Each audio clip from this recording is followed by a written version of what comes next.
Hi, my name is Jonas, and this is Horizon 2 Forbidden West Burning Shores DLC. Blind, Careful, Ultra Hard, number 1. This is version 1.21, and I'm going to try to play the Burning Shores expansions carefully and focusing on the story and the immersion. I'm playing on the new game, it's not New Game Plus, on the ultra hard difficulty. And I'm doing this blind, and that means that I have seen the first teaser for the Burning Shores, but I've really tried to avoid any spoilers and any following news or trailers about it. Going in as blind as I can. Our home is safe. Played the I am never leaving it again. Forbidden West game, and I have looked up a lot of information online for how to survive and how to handle different machines. So I'm not blind for the base game, but I'm trying to go in blind for the expansion, and that means that I'm not going to look up any information on the net. I'm not going to look for suggestions or spoilers, so please don't post spoiler comments or suggestions. And I'm going to play mostly HUDless, not to make the game more difficult, but because I like the immersion and I don't like distraction on the screen. So I'm going to use mostly HUDless, but turn on the things that I feel can help me. Yeah. And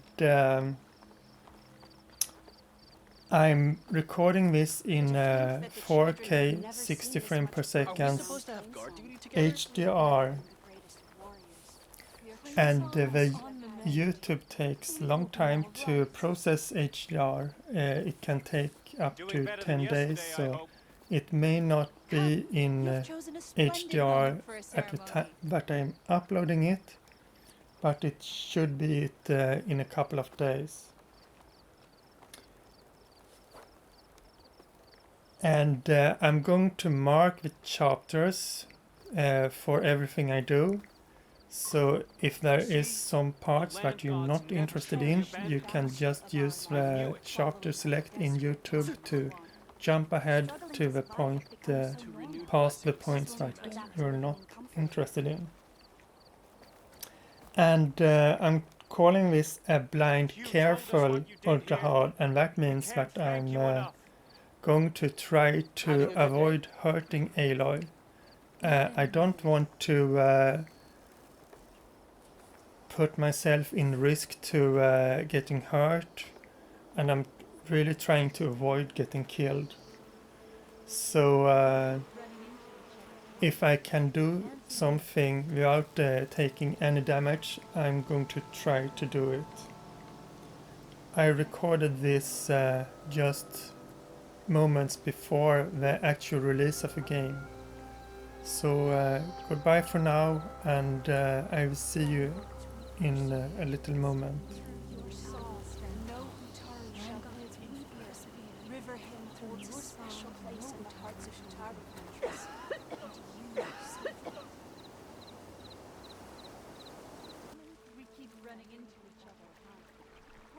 Aloy, a certain complication has come to my attention that we must discuss.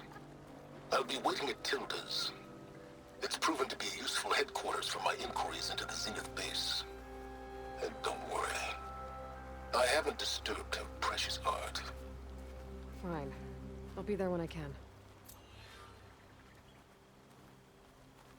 Sorry for mistrusting you, Aloy. Riverhim would have fallen without you.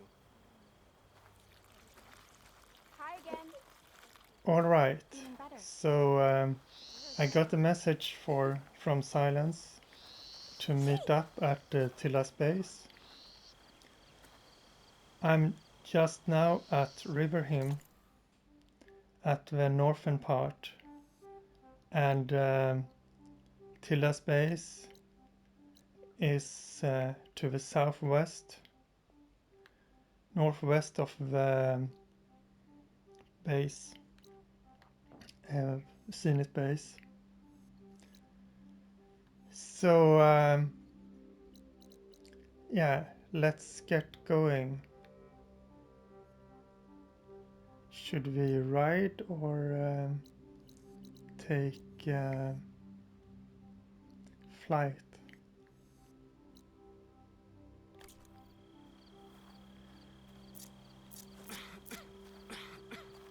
Riverhim is one of the very few places the Utaru can truly take root. And you saved it. Okay. The strike later? So the armor I'm using just now is legacy armor. It's in to remember Rost. It's an outfit with the feathers like Rost had, but I'm going to change to my Nora Sentinel. I like this because I think it looks good. So this is my traveling outfit.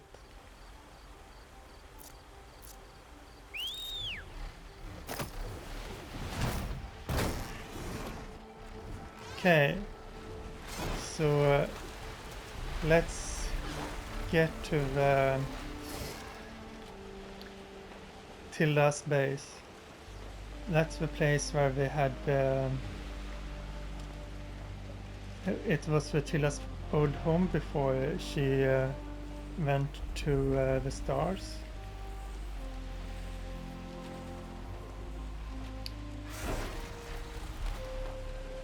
And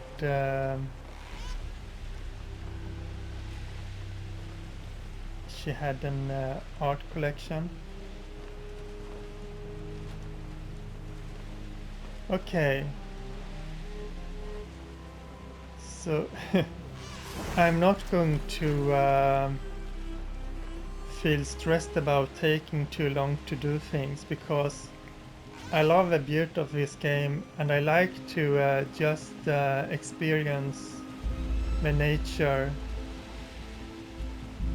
And as I said before, if you like to jump ahead and skip travels, you can just use the chapter select and just jump to the next section.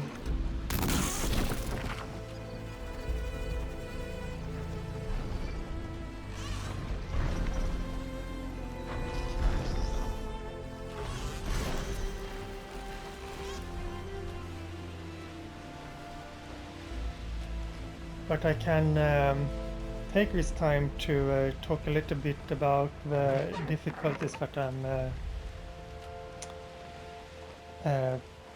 mentioned earlier. I think that the things that makes a game difficult is well, firstly, if you never hold in a controller before, it's really hard to know how you can orient with using the right and the left stick, and just to okay, I think I'm flying to the wrong direction. Let's turn around.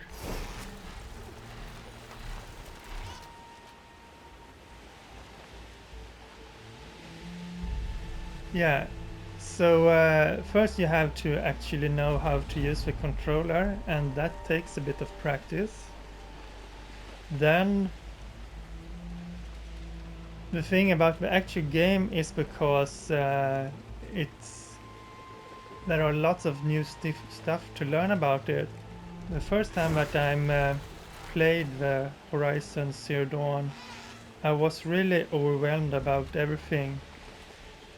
If the game trying to tell me something by popping up a description or telling me things, I don't have time to read that stuff because I'm having all my attention goes to looking around, not knowing when the machines will see me, what I should do to stay hidden, and what controls to push in that order. So I think it's just to learn the different systems. That's almost all of the actual game, because it takes so much time to just absorb everything.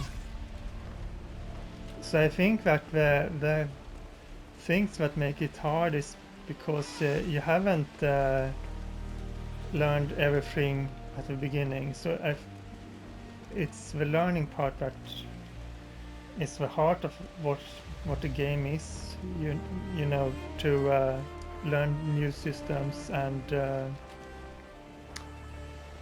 mastering them, and that can take a long time. So even I have watched lots of people playing Horizon Zero Dawn, and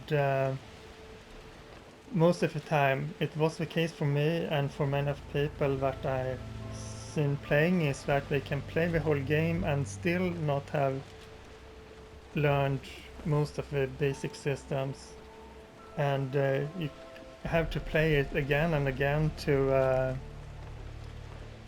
finally feeling comfortable enough that you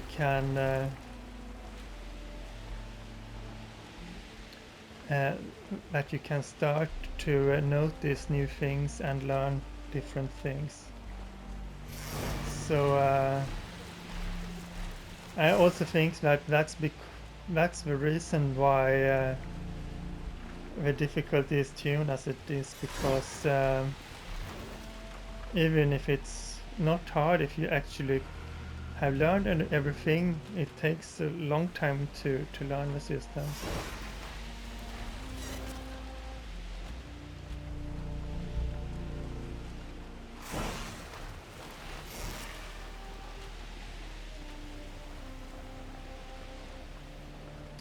This is the place where I met the rock breaker in trying to find a lockbox.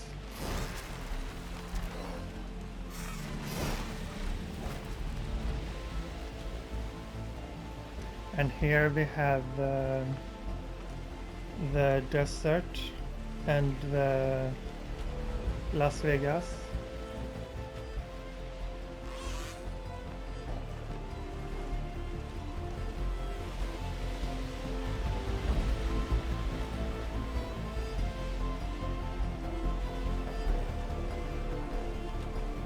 Okay, so what's more?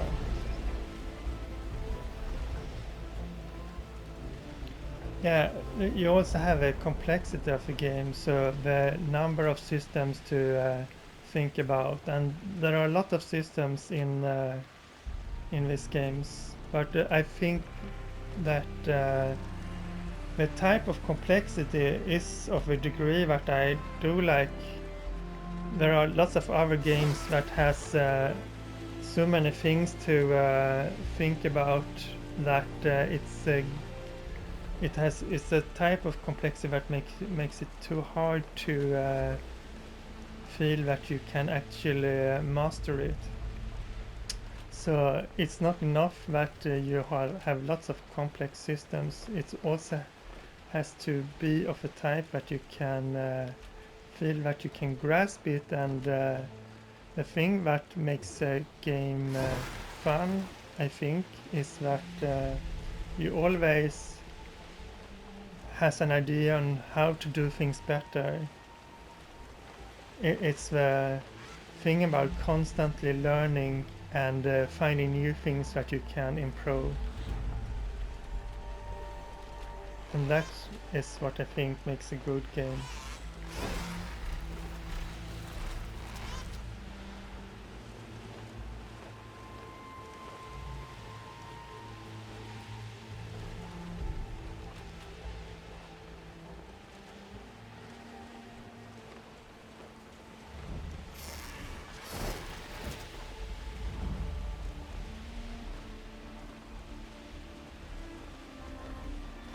And then you have the thing about open worlds, because this is an open world where you can do a lot of side quests. Okay, where am I? I should go a little bit to this place and fly over mountain here.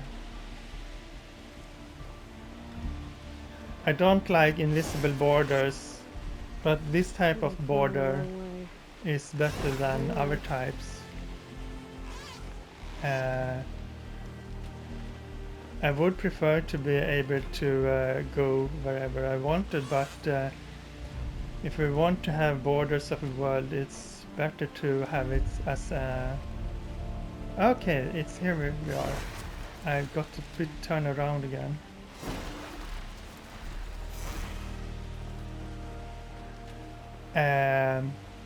I could use the map and the compass, but right now I just want to navigate by memory.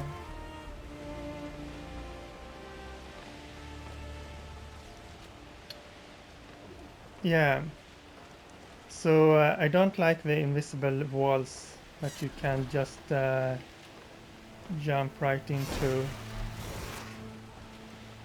I would think it would be better if you just let Aloy climb anything that she wanted to. Alright, so the things about open worlds is that of course you can, when you can level up and you can get stronger and have stronger gears, and that will of course make the game easier.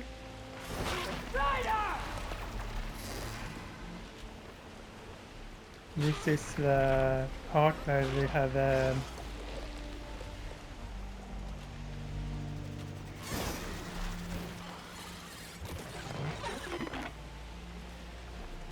okay, now we came to the jungle. So an open world can make the game much easier because you can grind, or you can just do everything to level up everything, so you have stronger gears, better skills and so on.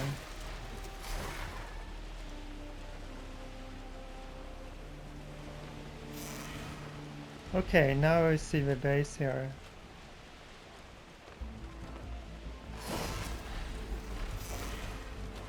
So let's go to the coast and then get over to the Tildas base.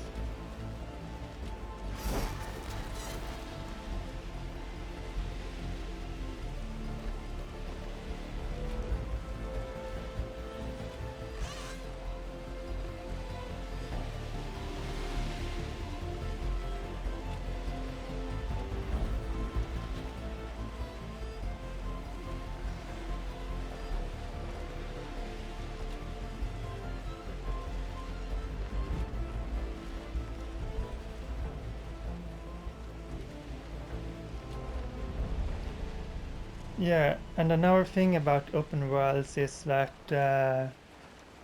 and the thing that makes me love this game is that I have a freedom to approach it in my own style of play. It's a sort of self-adjusting difficulty, because if something are too easy, you can just play faster and try to take off machines in a shorter time, or using less resources. So by being slow and careful, it will be easier. And when you think it's too easy, you can just run forward and be in the middle of everything, and it will get harder. And that's a good. I need to It's fly lower. I better adjust.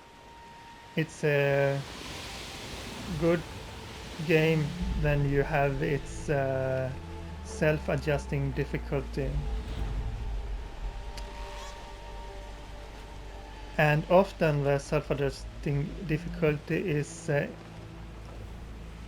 by having optional goals, like for example the shell snapper has tons of resources, and lots of other machines also has more resources that you can get if you are especially good. So you have the option to just kill the machine, and that would be the easy way.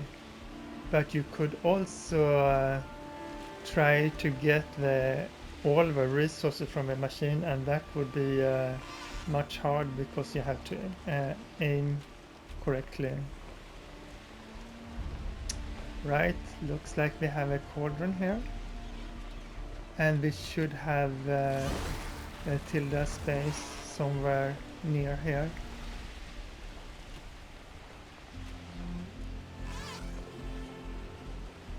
I think I might walk the rest of the way.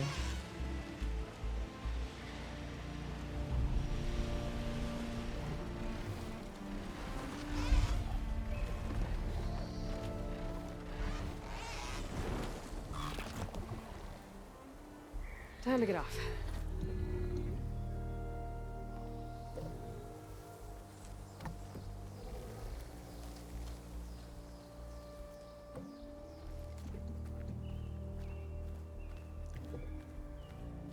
Yeah. So I'm assuming that you know the story of Horizon Zero Dawn and the base game.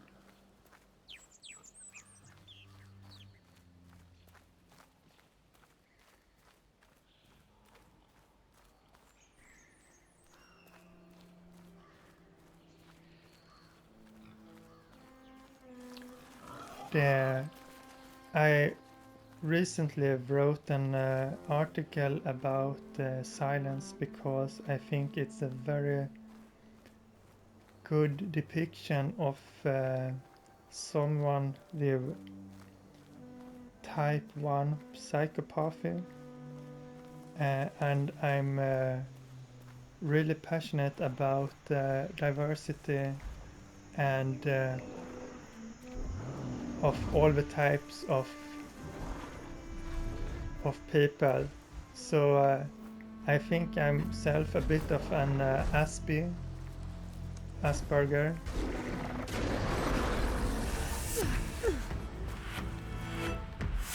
Let's avoid this thing.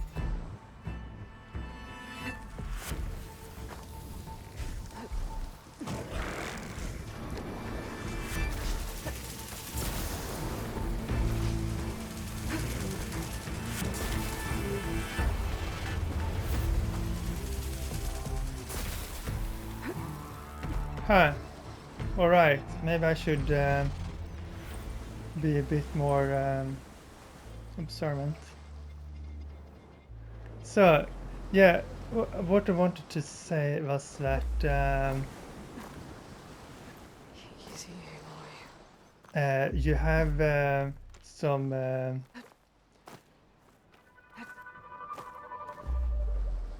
the thing about Illusion 9 in the Horizon world is that they said that they wanted to keep the genetic diversity unmodified, and that would be including what we might seem as characteristics that is unwanted, but just because we think that something is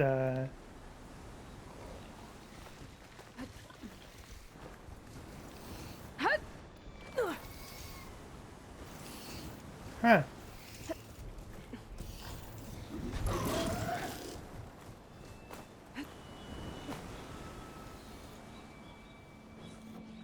yeah, just because we think that something is unwanted doesn't mean that it doesn't have a use in a society. So the thing about the type 1 psychopathy is that you don't have the empathy reaction. That means that you don't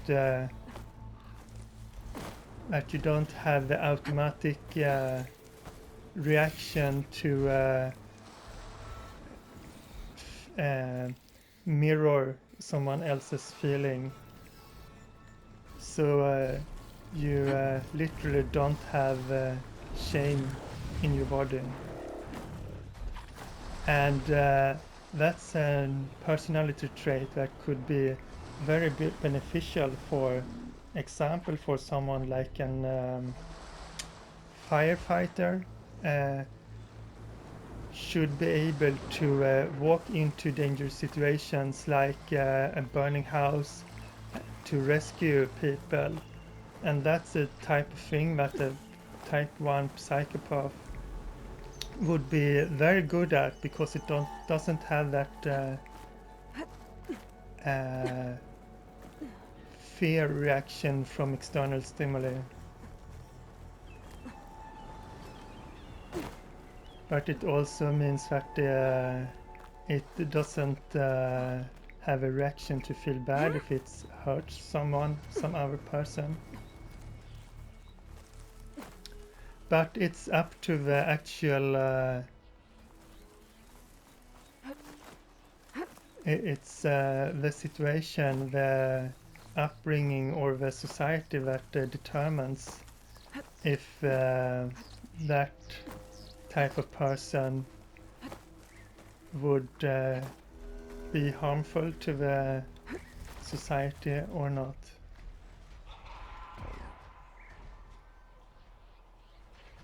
Okay, so I'm looking for the base.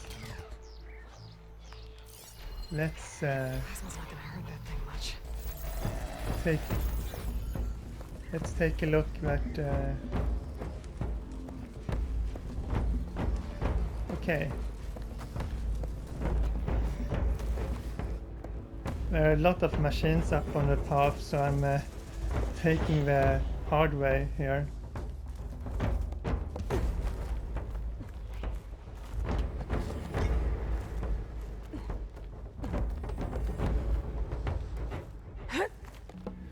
Because there are machines around, I think that I'm going to stand here and apply some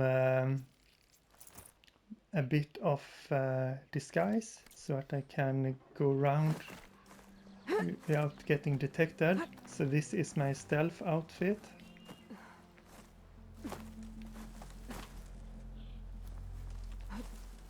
And as I said, I want to play with as little HUD as possible. But if I'm going to be able to mark machines and have them in my focus HUD, I must turn on one part of it. And that is world markers. If I don't have world markers, I can't do the thing where I can tag machines and see where they are. So now we are tagged, and that would make things a little bit easier.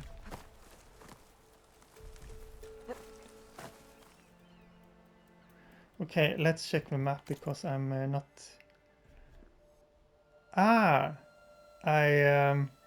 have a little bit left, so I'm going to get past the wide mouse site to the Tilda base. So let's get back to the road, but be a bit careful about it.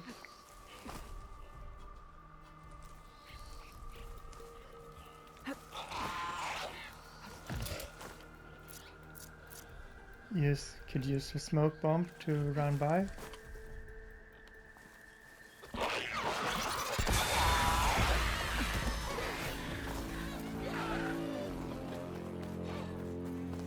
That's...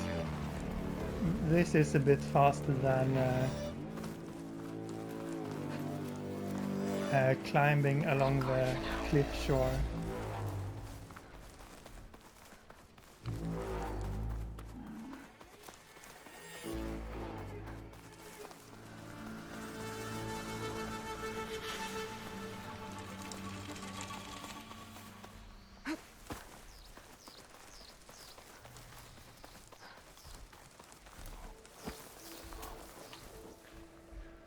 Okay.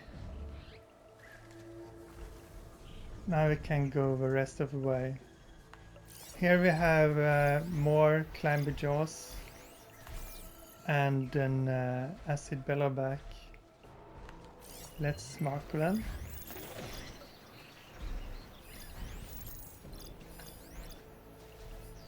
I'm going to avoid them if I can. I did a lot of preparing before this Burning Shores. And that means that I should have resources, enough resources to do this. Alright, so I can go to the left or to the right.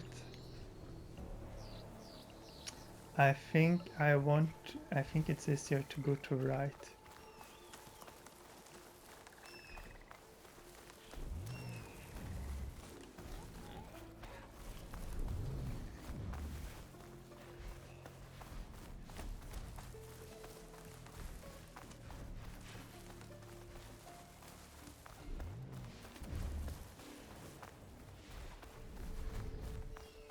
Okay, this wasn't so hard.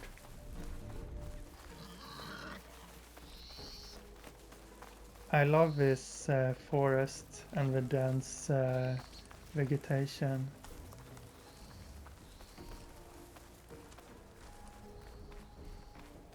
This is also close to there we have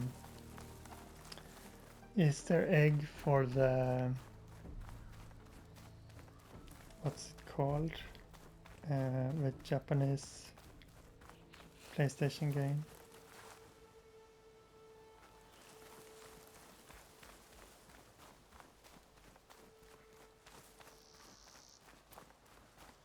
Alright, not too far now.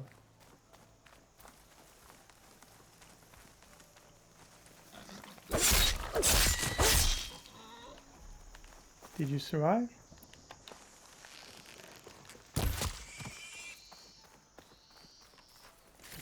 Going to need one of the easiest way to get money here is to hunt crabs. Huh.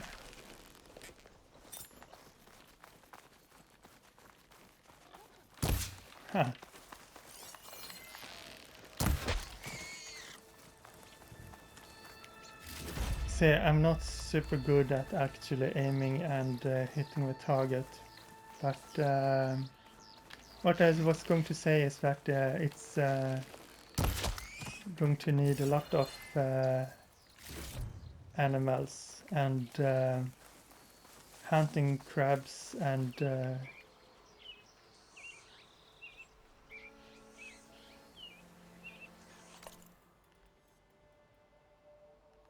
oh, I ran too far.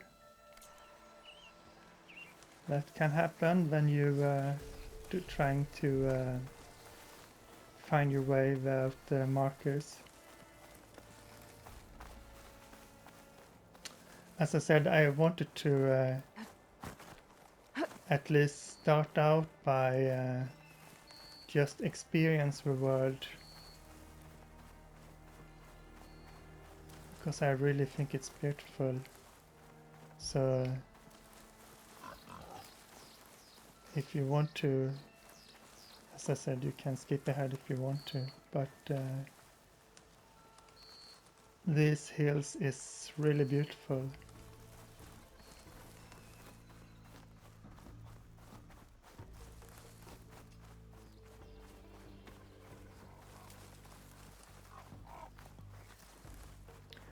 Yeah, and as I said, an easy way to get money is to hunt animals and sell the parts that you use to get the parts that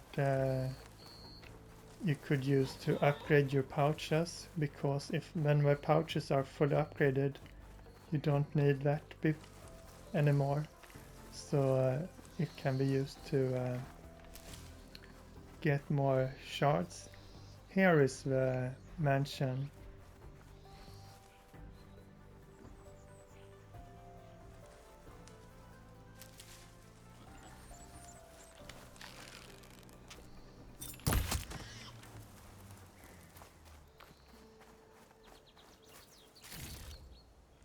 I did a part 0 of this playthrough where I did a bit of an introduction and talk about some of the things that I did to prepare for this playthrough.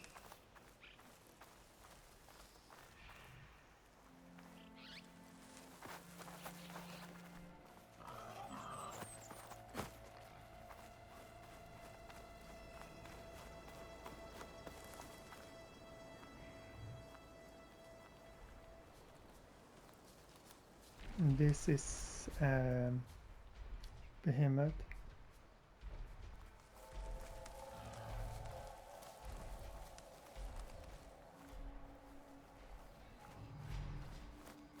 Two of them. I could just use the balcony, so I don't need to use the front door. There are several ways to get in here. But oh, I hate this. I don't want the quest marker to pop up just because I'm close to it. I see.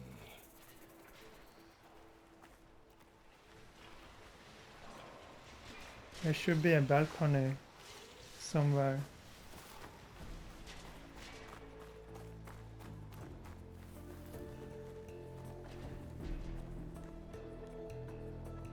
Could we get down here? Wings holding up?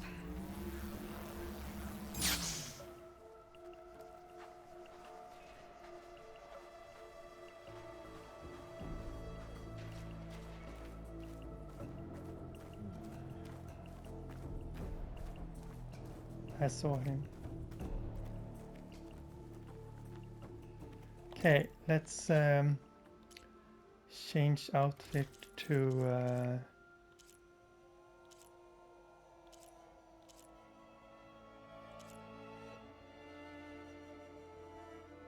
should we use Sobek maybe? Because I'm indoors.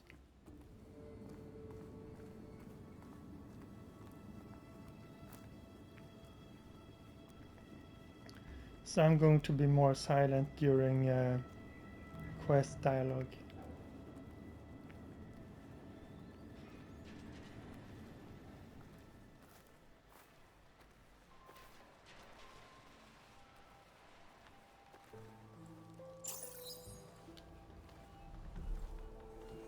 So this is where Tilda tried to reel you in. What was her proposal? That together you could save the planet? Just as your precious genetic mother always wanted? I believe the old ones called that a bait and switch. Luring you with the promise of a vibrant new world, when in reality, it's doomed to be cracked open by nemesis and scoured of life. If you're trying to get a rise out of me about Tilda, it's not gonna work.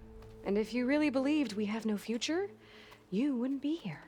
And perhaps I'm just waiting to see if you can once again achieve the impossible. Speaking of which, my preparations for Nemesis have revealed a new problem. I've been searching the remains of the Zenith base for any data that could help us. In doing so, I discovered that 13 of our spacefaring friends descended to Earth from the Odyssey. But we only found 12 corpses total, including Verbena at the biotech lab. Your math is impressive as always, but yes. It appears that one got away. His name is Walter Londra. In the 21st century, he was an aerospace magnate, but also a bit of a celebrity. I'm sure I don't have to tell you that he's far too dangerous to be allowed to roam free. You need to find him and deal with him.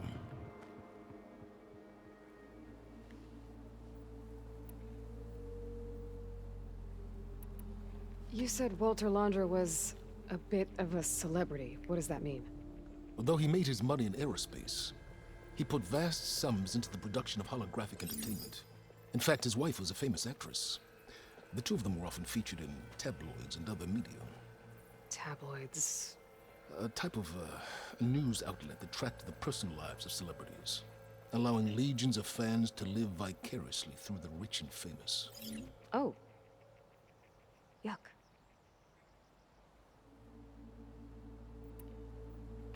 So Londra made his fortune by selling spaceships? Not exactly.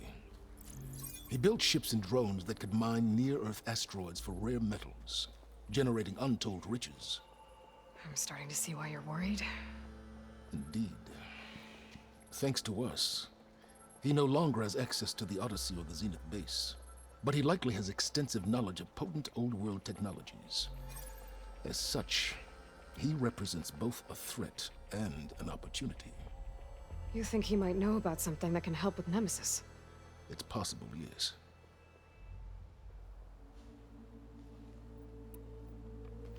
You said you've been searching through the Zenith base. Did you find anything that can help against Nemesis?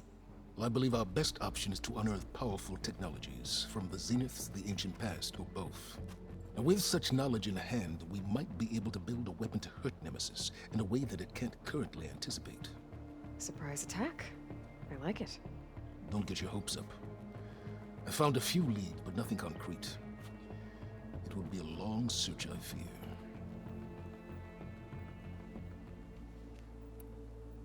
So where do you think Londra went?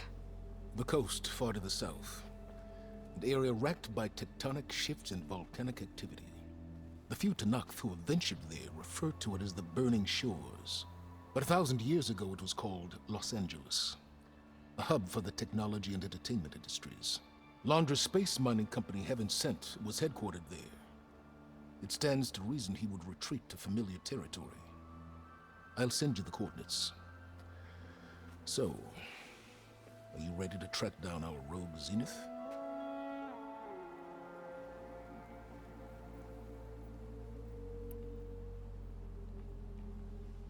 Okay, to the Burning Shores then. Proceed with caution, Eloy. I suspect Londra is even more devious and resourceful than the other Zeniths. Oh, Sylens. If I didn't know better, I'd think you were actually concerned about my safety.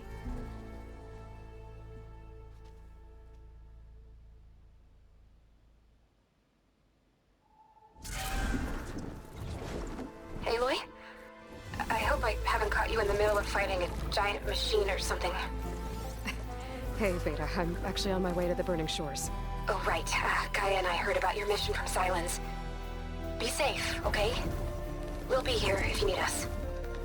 Will do. Thanks.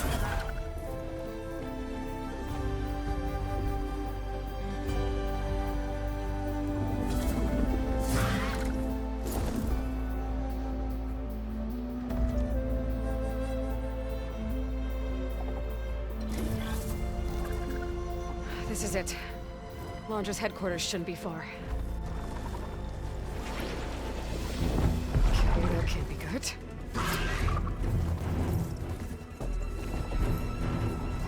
Shit!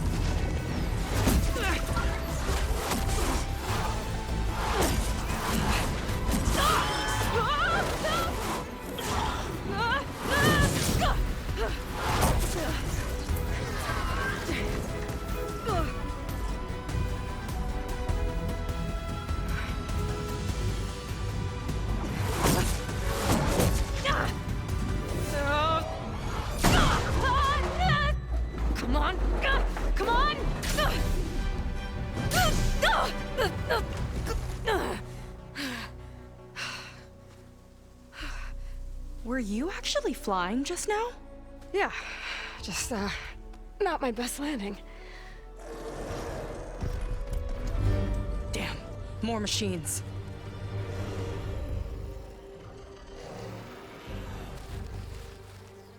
Stay back. I'll handle this. Hold on, I can help too. Let's see what you got. Machine's resistant to fire.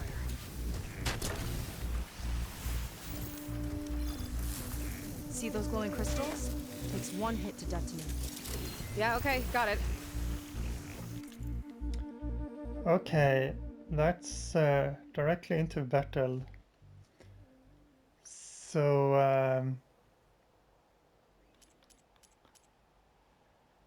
of course I would like to have time to prepare, but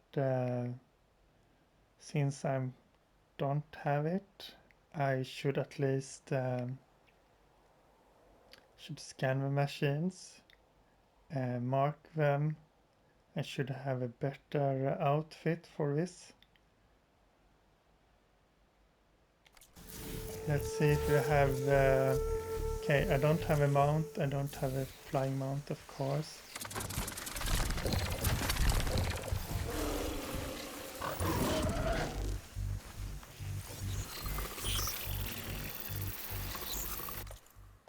Okay, so that means back to the Itaru Winterweave.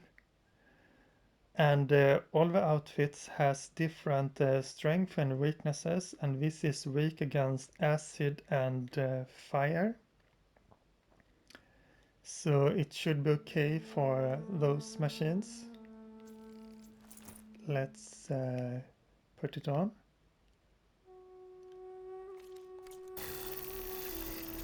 And let's see what we have here. This is a normal wide mouth, so it should be like you can override it, and you have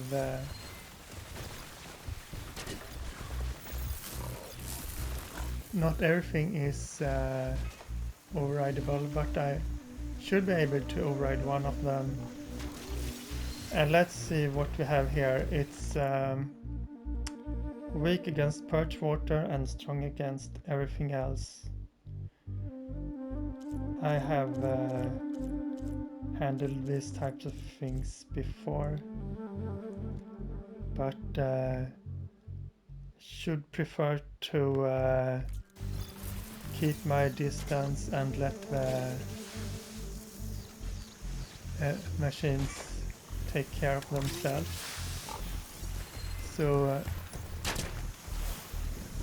didn't I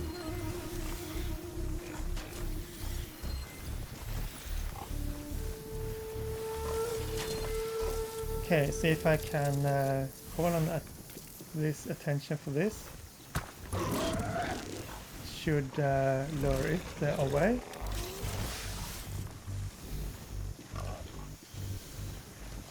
Waiting for this machine to turn so it doesn't see me. Let's turn around, please, now.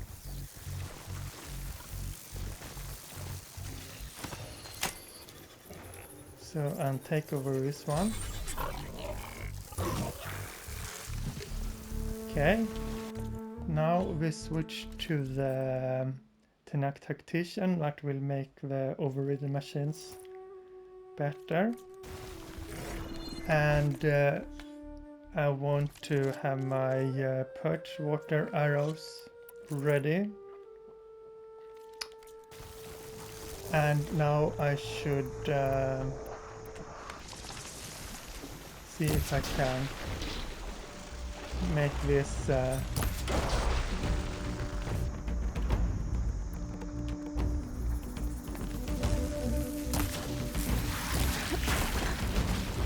surprise for someone.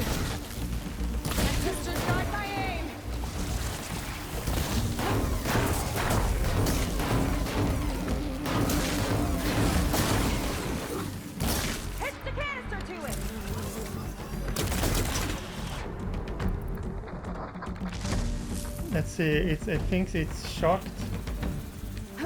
Or okay, not shocked enough. Now it's should be able to take over this one too. Needs more rope. So now we have two machines on our side, and hopefully it will take care of this one.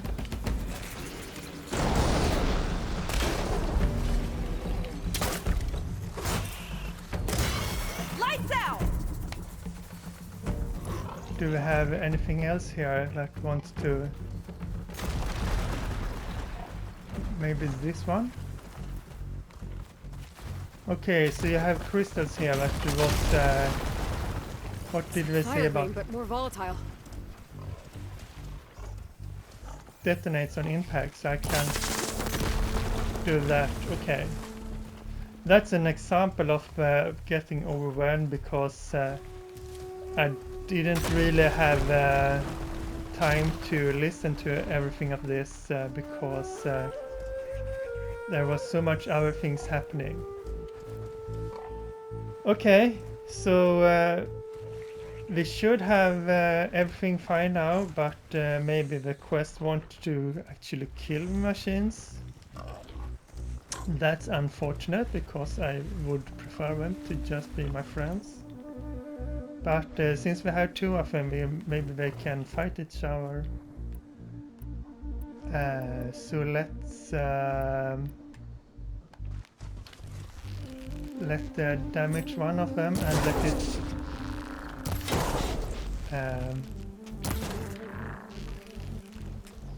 take care of the other one. Here we go! Okay. So please help me here.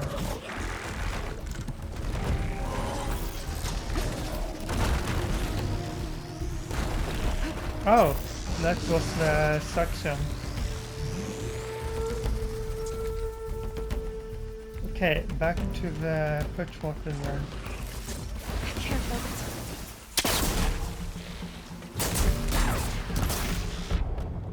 And now for the... Last one! Let's see who takes it! Who takes it? But it's friendly. I don't want to hurt it.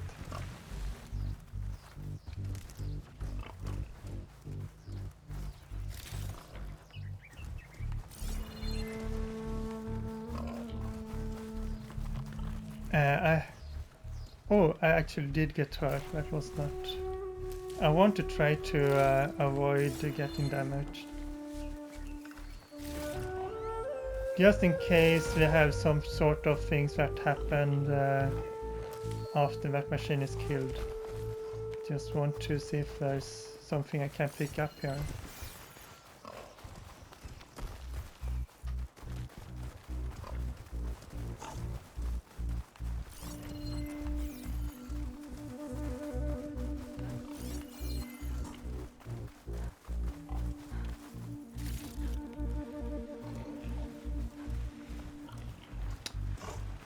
Okay, so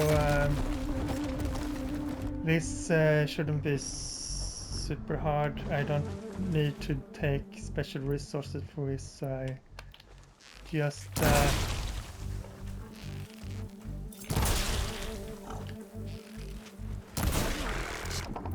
Let's get this done! let's see.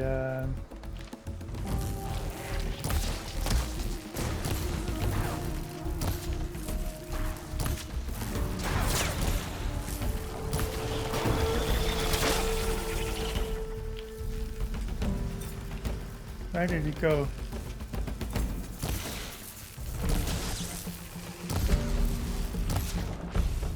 Okay, highlight the parts. I could use some tooth maybe.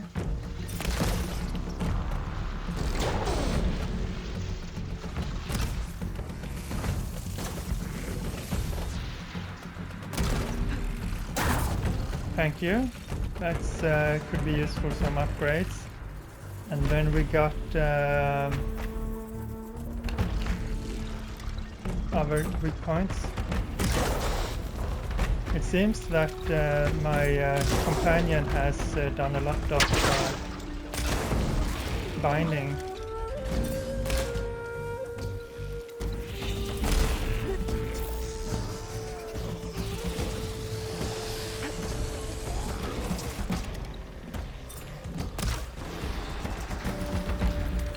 Okay, we're done. Let's... Oh, you know how to hold your own. The name's Seyka. Aloy. I could, say the same about you. You have a focus. So you're Quinn. You're not exactly like any diviner I've met. How do you even know that? I'm sure you have a lot of questions, but first... Just one for now. I saw you before you crashed, flying on a sunwing. It didn't look like you knew about that tower, which means you're new. So what brought you here? I'm looking for someone. There's a ruin. On the hill northeast of here, that's where I was headed. The ruin on the hill. You mean Starlight Rise? You know it. Is there another way to get there? Maybe. But first, we're gonna have to do something about that tower. I think we can help each other, Aloy. The tower's not far from where my people made camp. I can show you the way. Hold on. You said we can help each other, but what exactly are you doing here? Let's just say, I need that tower dealt with too. Come on.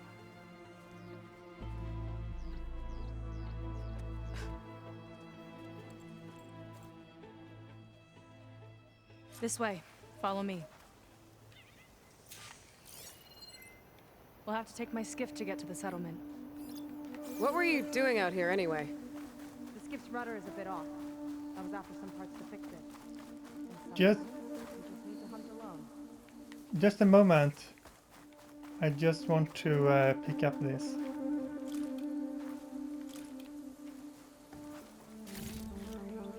Alright. Now, back to more suitable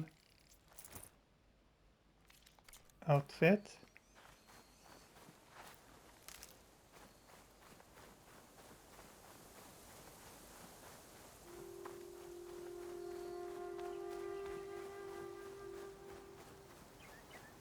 Okay, what was you saying?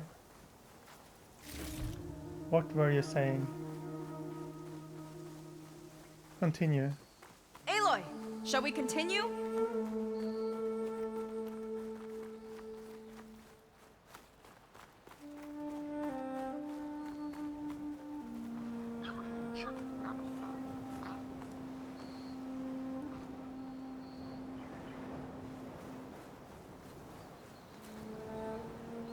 I really hate that quest markers. I'm going to turn it off again.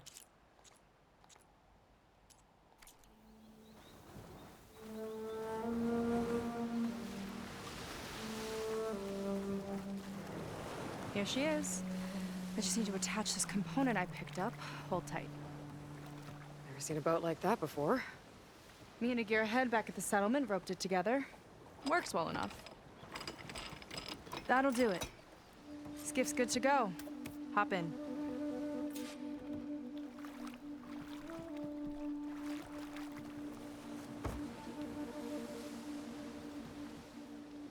Okay, I'm reaching the 1 hour mark, so I'm going to take a pause Should here. we get going? And I will continue in the next episode soon. Bye.